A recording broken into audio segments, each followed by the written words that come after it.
মোহন রায়হান, সম্মানিত সুধীমণ্ডলী এবং গণমাধ্যমের বন্ধুগণ, আমি আপনাদের সবাইকে শুভেচ্ছা জানাই। আমি বিশেষ করে যারা এই গত ১.৫ দশকের ঘোর একটা যে কৃষ্ণপক্ষ, এই কৃষ্ণপক্ষে জীবনের ঝুঁকি নিয়ে আমাদের কবি, লেখক, শিল্পী, সাহিত্যিক, সাংবাদিক যারা একটা ফ্যাসিস্ট রেজিমকে না বলার সাহস দেখিয়েছেন, ঔদ্ধত্য দেখিয়েছেন, তাদেরকে আমি বিপ্লবী শুভেচ্ছা এবং অভিবাদন জানাই। আপনারা জানেন যে একটা ফ্যাসিস্ট রেজিম, তারা কি কেবলমাত্র বন্দুকের জোরে তারা কি দেশ চালায়?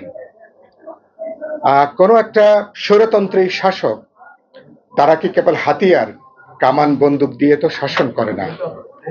তাদের শাসনের পেছনে জনগণের সম্মতি লাগে, জনগণের মতামত লাগে।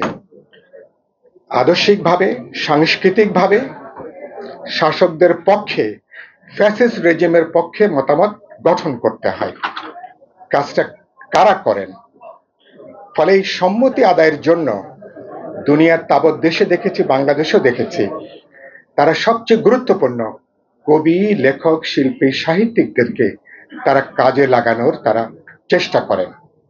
এটা আমরা আমাদের গত ৫ দশকের বিভিন্ন সময় যেমন লক্ষ্য করেছি, গত ১.৫ দশকে আমরা প্রত্যক্ষভাবে সবাই কিন্তু আমরা এটার সাক্ষী। এবং আমাদের খুবই দুর্ভাগ্য, বঙ্গভবনে একবার দাওয়াত পেলেই আমাদের অনেকে আশ্বস্ত থাকেন, প্রধানমন্ত্রীর সাথে একবার বিদেশ সফরে যেতে পারলেই জীবনকে ধন্য মনে করেন। একটা রাষ্ট্রীয় পদক, একটা অনুষ্ঠান মনে করেন এটাই জীবনের পরম প্রাপ্তি। একটা সৃজনশীল মানুষ যিনি আমাদেরকে স্বপ্ন দেখান, কবি, লেখক, আমি প্রায় বলি কবি লেখকরা না থাকলে তো পৃথিবীটা বাসযোগ্য থাকতো না। মানুষের যে সংবেদনশীলতা, প্রেম থেকে শুরু করে দ্রোহের যে গভীর সংবেদনশীলতা, এটা জাগিয়ে তোলে কারা?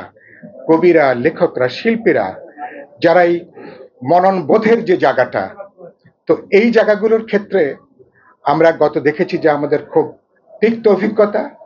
এবার লড়াইয়ের মধ্য দিয়ে শেষ দিকে এসে আপনারা যারা এই লড়াইয়ে যুক্ত হয়েছেন, লেখনী, শিল্পী, তুলি দিয়ে, ছবি এঁকে, ছাত্র তরুণদের সাথে অনেকেই গ্রাফিতি, দেওয়াল লিখন, অনেকে আপনারা যুক্ত হয়েছেন, ওদেরকে ভাষা দিয়েছেন। কোনো একটা স্লোগান তুলে ধরা, কোনো একটা বাক্য তুলে ধরা, এটা অনেক সময় স্পার্ক করে। এটা এরকম অসাধারণ ব্যক্তি এ সময় অনেকে আপনারা এই ভূমিকাটা পালন করেছেন, সেজন্য নিশ্চয়ই আমি আপনাদেরকে ধন্যবাদ জানাবো।